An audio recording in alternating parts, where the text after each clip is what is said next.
Welcome to this week's discussion on Are you a saint? So, how would you answer the question, Are you a saint? Some of you might be thinking that you could never become a saint. Is eternal life in heaven one of your goals? If you answer yes, then how do you think you can do that without becoming a saint? Remember that saints were all sinners too at one time. We can read about many saints that have written of their doubts in their faith. Saints Mother Teresa of Calcutta and Teresa of Avila are just a few. Saint Augustine prayed for God to take away his lust, but not right now. He wanted to be with God but had a difficult time letting go of sin, but he did. We do not go to heaven until we become saints. How do we do that? It is life's work. We start by ridding our lives of sin one at a time. In Matthew Kelly's book, Holy Moments, he recommends doing it moment by moment. Can you be a saint for 1 second? How about two? That is the beginning. Remember that Jesus has already paid the price for the souls of each of us through his death and resurrection, but only those who obey his commandment that calls us to love him with our whole heart and soul, and to love our neighbors as ourselves are the ones that are showing up. We do not get there by putting an X in a box. We do it by changing our lives. It is a battle between virtue and vice. The late Bishop Fulton Sheen said, Desire is to the soul what gravity is to matter. When we know our desires, we know the direction our soul is taking. If desire is heavenly, we go upwards. If it is wholly earthly, we go downwards. Desire is like raw material out of which we fashion either our virtues or vices. So how do we control our desires? First, let's look at how we can get ourselves so far off track through sin. It is the familiar story of boiling a bullfrog.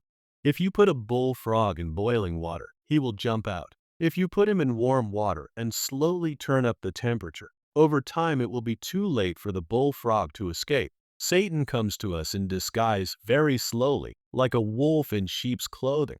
He makes sin look harmless at first and slowly turns up the pressure.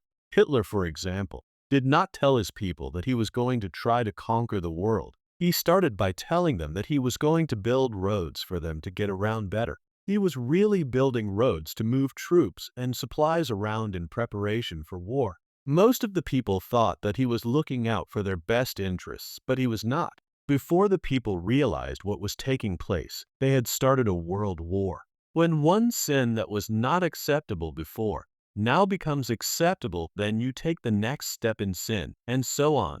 Only once you stop and look at the sin you have just committed, do you ask yourself, what was I thinking? We may have known what was right and wrong initially, but our definitions have changed. The more we sin, the easier it becomes. Sin comes by temptation over time and by concupiscence. Temptation comes about when Satan takes advantage of what you have already come to accept and keeps turning up the temperature. Concupiscence is a natural law. It is like when you train a dog not to chase squirrels. The dog may seem to be trained while you are watching, but while he is sitting there, his eyes will be on that squirrel, and natural law tells him to chase that squirrel even though he may just sit there and choose not to chase it that day. The dog never changes his desire to chase squirrels. He has just been trained to resist what is natural for him. Virtue is what keeps us from giving in and brings us closer to God. God wants us to be more than that. He wants us to desire what is good. Through free will, God provides us with the freedom to make choices. But unlike the dog, God wants us to desire naturally what is good. God only desires what is good for us and wants us to desire the same good that he wants for us. Only then can we become one with God. So, what is a virtue and how does it change our direction?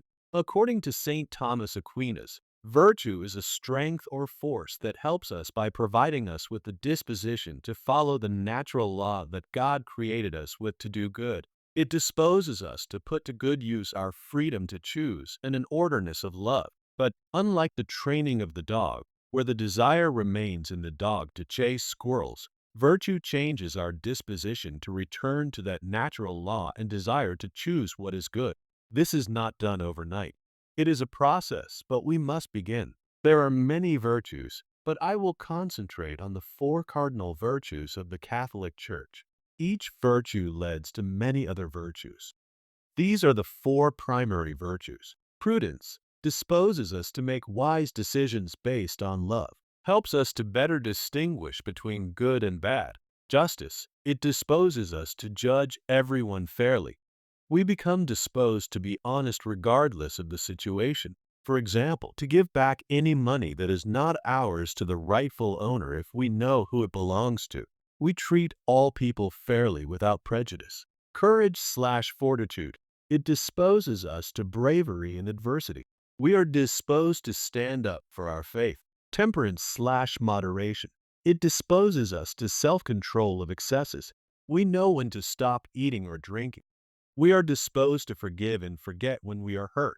We are disposed to be humble and not to brag and show off. We are disposed to be chaste and modest in how we dress or present ourselves. Virtues are not acts to be performed.